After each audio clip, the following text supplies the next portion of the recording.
Hello guys, hope you all are doing great.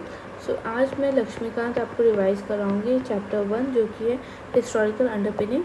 ये बहुत ही important chapter है। इसके बहुत सारे हमने पीवाईक्यूज ऑलरेडी देखे हुए हैं। सो इसमें हम जो कवर करेंगे वो ये है कि हम फैक्चुअली सारे इंपॉर्टेंट पॉइंट्स के ऊपर रिवाइज करने की कोशिश करेंगे, क्योंकि इसमें ऐसे कॉन्सेप्चुअल कुछ भी नहीं है, इसमें फैक्ट्स ही हैं। और ये जितनी बार आप फैक्ट्स को रिवाइज करें, उनको पॉइंट्स में याद करें, फैक्ट कि ओके इस एक्ट में ये हुआ, तो उतना वो आपको बेनिफिशियल होगा। तो सब स्टार्टिंग में हमने देखा था कि जो कंपनी का जो ब्रिटेन का हमारा रोल था वो दो पार्ट्स में डिवाइड रहता है। एक था कंपनी का रोल और दूसरा था क्राउन का रोल।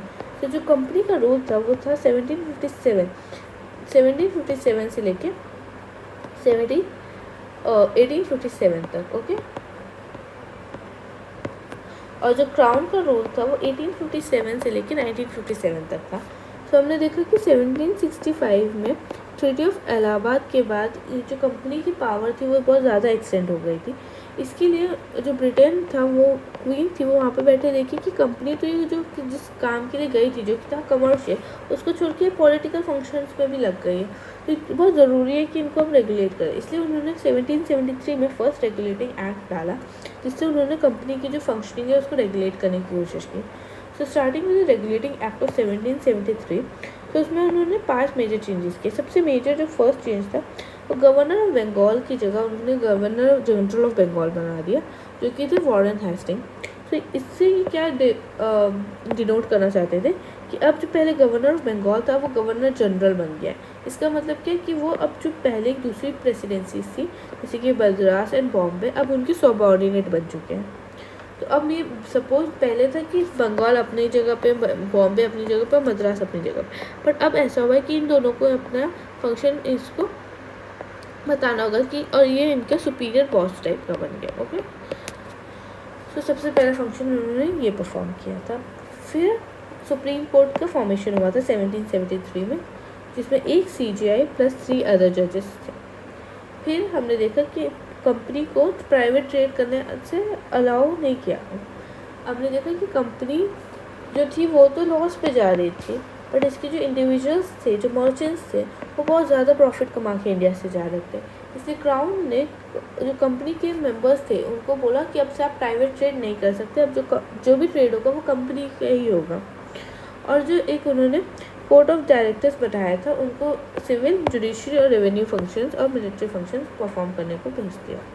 ओके, सेकेंड एक्ट है अमेंडिंग एक्ट ऑफ 1781।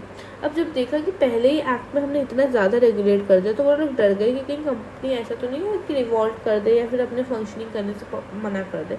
इससे कुछ ही साल बाद उन्होंने अमेंडिंग एक्ट डाला, जो कि इसलिए था कि जो भी गलती इन्होंने फर्स्ट रेगुलेटिंग एक्ट में की है वो सारी वो अमेंड कर सके। तो ये एक तरह से रेक्टिफाई करने के लिए रेगुलेटिंग एक्ट ऑफ 1773 के लिए बनाया था अमेंडिंग एक्ट ऑफ 1781। तो इसमें क्या किया उन्होंने, जो सुप्रीम कोर्ट को सुप्रीम पावर दे दी थी लेजिस्लेट करने की, तो अब उनको बोला कि आप गवर्नर एंड काउंसिल को अब आप लेजिस्लेट नहीं करेंगे। फिर जो सेकेंड पावर थी वो प्रोविजनल केसेस थे, वो पहले उनका जो एपीलिएट जाता था वो सुप्रीम कोर्ट के पास जाता था according to the first act regulating act, but अब वापस से उन्होंने गवर्नर जनरल एंड काउंसिल को दे दिया पावर एपीलिएट करने की। जो हिंदू थे वो हिंदू लॉ के अकॉर्डिंग गवर्न होंगे और जो मुस्लिम थे वो मुस्लिम लॉ के अकॉर्डिंग गवर्न होंगे। फिर उन्होंने गवर्नर जनरल और काउंसिल और गवर्नर जनरल एंड काउंसिल को जो डिस्ट्रिक्शन से बाहर निकाल दिया सुप्रीम कोर्ट के। मतलब क्या हुआ, जो सुप्रीम कोर्ट है गवर्नर जनरल और गवर्नर जनरल इन काउंसिल को जुडिस्टिक नहीं करेगा। फिर उन्होंने रेगुलेशन फ्रेम किए for the provisional council by governor in general. Okay, next is Pitts India act. Pitt India act में क्या किया, ब्रिटेन ने चाहा कि जो कंपनी के कमर्शियल फंक्शंस है और जो पॉलिटिकल फंक्शन है उसको हम डिफ्रेंशिएट कर दें। इसीलिए कमर्शियल फंक्शंस को अब परफॉर्म करने के लिए बोर्ड ऑफ कंट्रोल होगा, और जो पॉलिटिकल फंक्शंस है उसको परफॉर्म करने के लिए उन्होंने कोड ऑफ डायरेक्टर्स बता दिए। जो कोड ऑफ डायरेक्टर थे वो मिलिट्री, रेवेन्यू और बाकी के फंक्शन परफॉर्म करते थे। इस एक्ट में हमने ये भी देखा कि फर्स्ट टाइम इंडियन टेरिटरी को ब्रिटिश पोजेशन बताया गया। मतलब कि अब ब्रिटेन जो था, क्राउन जो थी, वो अब एक तरह से दिखाने लगी थी कि जो पोजेशंस है इंडिया में, जो भी टेरिटरीज है वो कंपनी की नहीं बल्कि क्राउन की है, ब्रिटेन की है। Supreme court supremacy of power over the Indian matter, और जो भी सुप्रीम कोर्ट के जो सुप्रीमेसी है अपनी पावर की वो भी इन्होंने शो करना चालू कर दिया।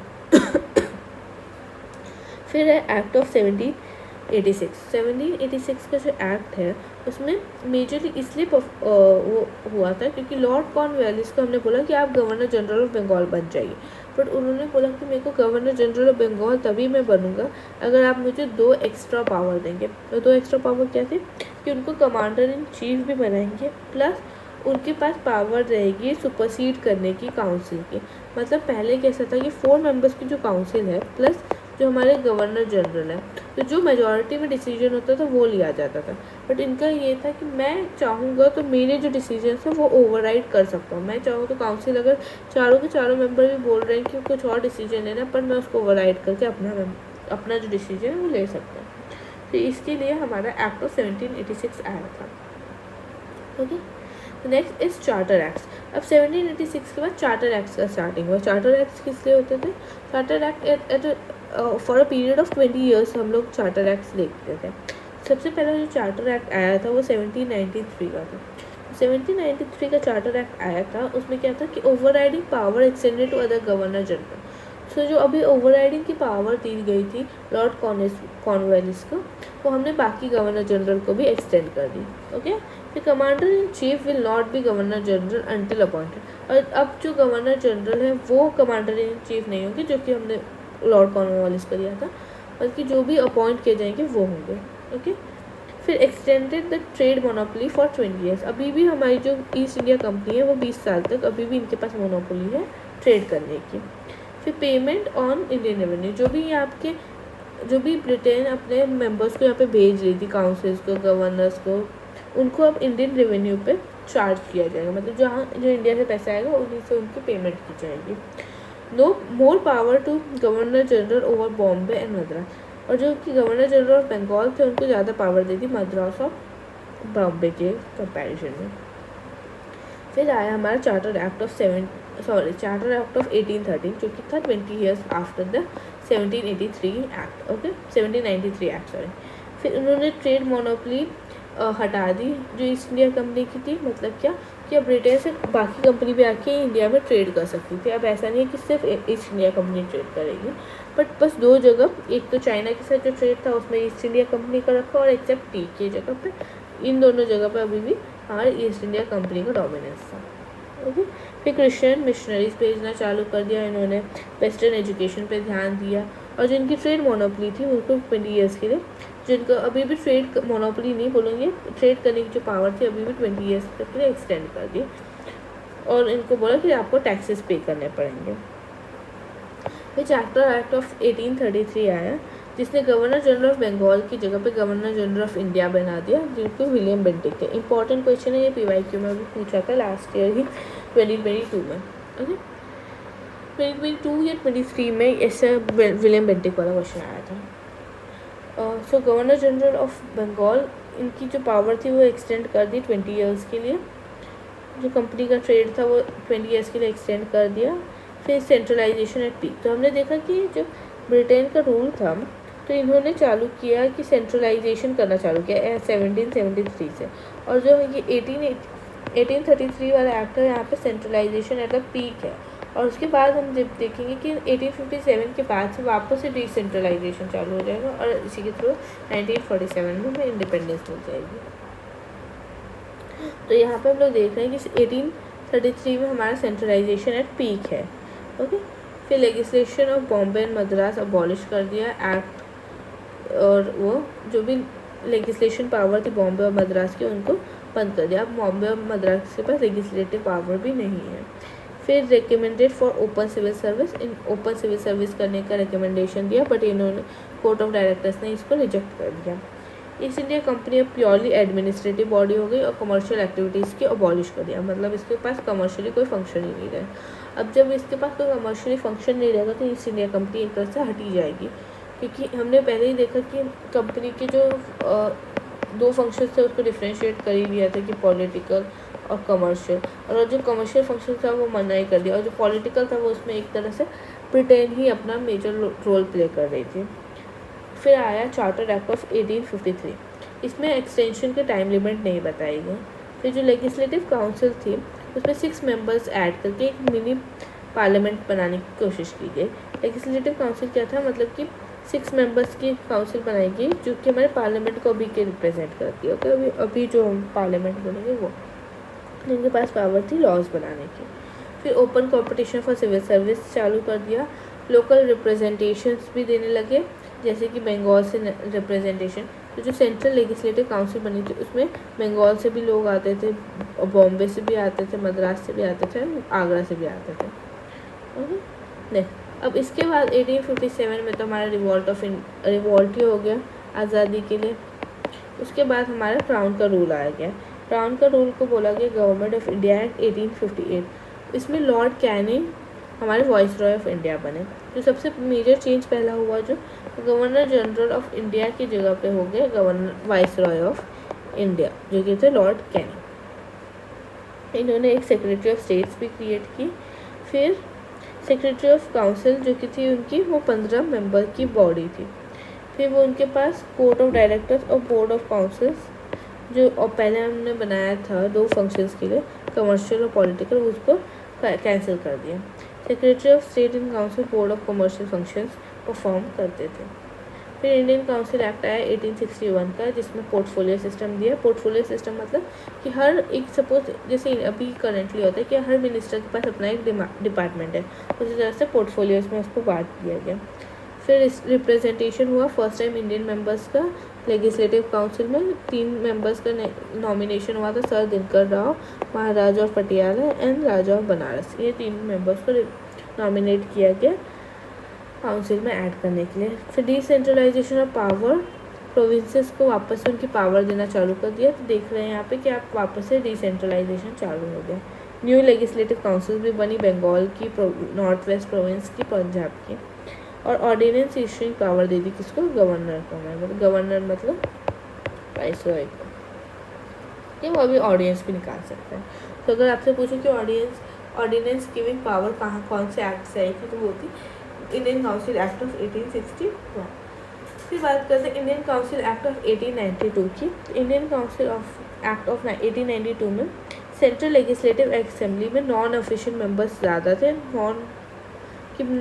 नंबर ज़्यादा नहीं थे, उनके नंबर इंक्रीज़ किया गया, बट मेजॉरिटी अभी भी ऑफिशियल मेंबर्स की थी। नॉन ऑफिशियल मेंबर्स मतलब इंडियन मेंबर्स हम बोल सकते हैं। ओके, फिर function of central legislative act of assembly क्या था कि बजट को डिस्कस करना और एग्जीक्यूटिव को क्वेश्चन करना। फिर सेंट्रल लेजिस्लेटिव असेंबली में रिकमेंडेशन से Bengal commerce of chamber of commerce से रिप्रेजेंटेशन आने लगी। और जो प्रोविजनल लेजिस्लेटिव काउंसिल है वहाँ पे डिस्ट्रिक्ट बोर्ड, म्यूनिसिपैलिटी, यूनिवर्सिटीज और ज़मींदार से रिकमेंडेशन आने लगी। क्या कहना चाहते हैं कि इन्होंने सेंट्रल लेजिस्लेटिव असेंबली बनाई थी, वैसे एक प्रोविजनल लेजिस्लेटिव असेंबली भी बना दी। अब इसमें इंडियन का रिप्रेजेंटेशन देना चालू कर दिया इन लोगों ने। क्योंकि इंडियन का जो रिप्रेजेंटेशन था, इवन दो इंडियंस की अभी मेजॉरिटी नहीं थी, बट उसको इंक्रीज़ किया गया नंबर। ओके, और जो इंडिया का रिप्रेजेंटेशन था, इंडियंस का जो रिप्रेजेंटेशन था, वो जो सेंट्रल लेजिस्लेटिव असेंबली है उसमें कौन नॉमिनेट करके भेजते थे, बंगाल चैम्बर ऑफ कॉमर्स। और जो प्रोविजनल लेजिस्लेटिव असेंबली है उसमें कौन भेजता था, district board, municipalities, universities and जमींदार। ओके, फिर आता है इंडियन काउंसिल एक्ट ऑफ 1909। इसको हम मोहल्ले मिनटो भी रिफॉर्म भी बोलते हैं। इधर सेंट्रल लेजिस्लेटिव असेंबली की जो 16 मेंबर्स थे उसको बढ़ा के 60 मेंबर्स कर दिए, और 40 members in provisional legislative assembly. Unofficial members की मेजॉरिटी अब इंक्रीज़ हो गई, but still majority in central legislative assembly. अभी भी नंबर इंक्रीज़ किया, बट अभी भी किसकी मेजॉरिटी है, नॉन ऑफिशियल मेंबर्स की।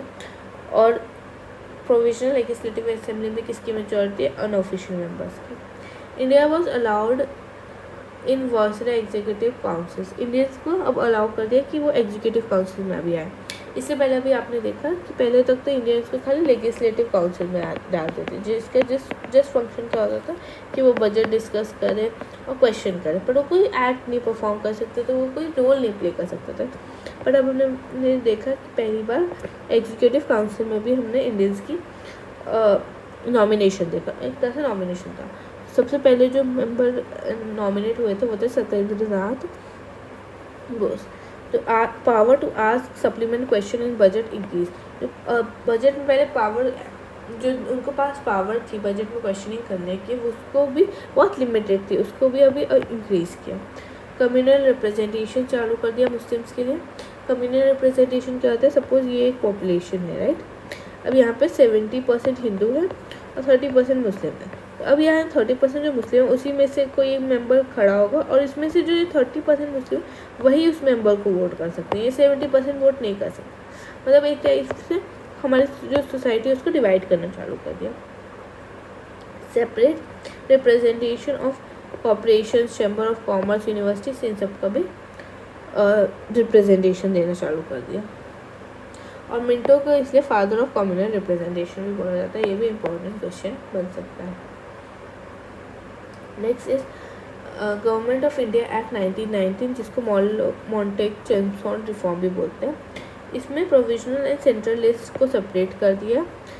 मतलब कि जो पहले था कि पहले एक ही लिस्ट थी, उसी में प्रोविजनल सब्जेक्ट भी थे सब और सेंट्रल सब्जेक्ट्स भी थे। अब सेंट्रल की जो लिस्ट होगी वो अलग होगी और प्रोविजनल की जो लिस्ट होगी वो अलग होगी। कम्युनल रिप्रेजेंटेशन एक्सटेंड किया किसमें, सिख के लिए, एंग्लो इंडियंस के लिए, क्रिश्चियंस के लिए एंड एंग्लो यूरोपियन के लिए। पहले तक हमने देखा कि 1909 वाले एक्ट में सिर्फ मुस्लिम के लिए दिया था मिंटो, इसलिए मिंटो को फादर ऑफ कम्युनल रिप्रेजेंटेशन बोलते हैं। पर 1919 में हमने देखा कि इन्होंने जो कम्युनल रिप्रेजेंटेशन वो इंक्रीज़ करी सिख के लिए, एंग्लो इंडियन, क्रिश्चियन और यूरोपियंस के लिए भी।